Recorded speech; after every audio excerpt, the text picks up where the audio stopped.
In the final years of the 18th century, Europe stood on the edge of transformation. Revolution had torn France apart. Monarchs were being executed. Chaos ruled the streets of Paris.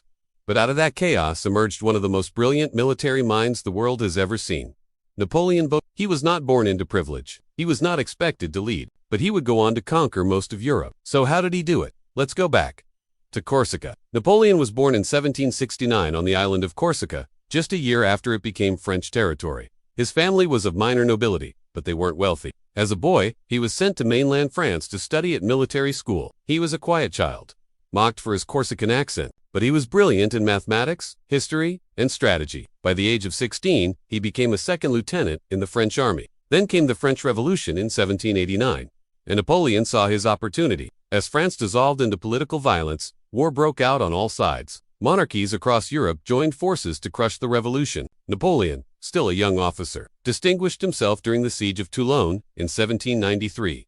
His use of artillery tactics helped drive out the British fleet, but Napoleon didn't wait. He was promoted to brigadier general at just 24 years old. But the real turning point came in 1796. Napoleon was given command of the French army in Italy. Many doubted him. His troops were unpaid, elided, and demoralized. He launched a lightning-fast campaign against the Austrians. His tactics shocked Europe. He split enemy forces, used speed and terrain to his advantage, and turned defeat into victory. In just a year, he defeated the Austrian army and forced a peace treaty. Italy was under French control. But Napoleon didn't stop there. Though the campaign ended in retreat, he brought back ancient knowledge, art, and new ideas, starting what became known as the Egyptomania craze across Europe. In 1798, he invaded Egypt, hoping to disrupt British trade routes to India. The Pope was present at the coronation, but Napoleon took the crown from his hands and placed it on his own head. Then in 1799, as France's government was once again collapsing, Napoleon returned home. He staged a coup, overthrew the ruling directory, and established the consulate. Soon, he named himself first consul for life. But Napoleon was just getting started. In 1804, he crowned himself Emperor of the French, breaking centuries of monarchy tradition. It was a clear message: I serve no one, I empower.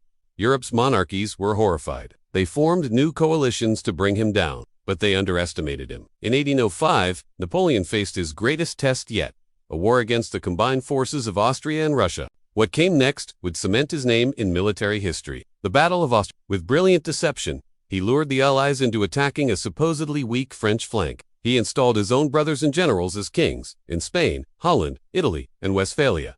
Then, he divided their armies, used the fog to hide his reinforcements, and destroyed their forces. Over 30,000 enemies were killed, wounded, or captured. It became known as the Battle of the Three Empires. After Austerlitz, Napoleon was unstoppable. His empire stretched across continental Europe, but this was just the beginning.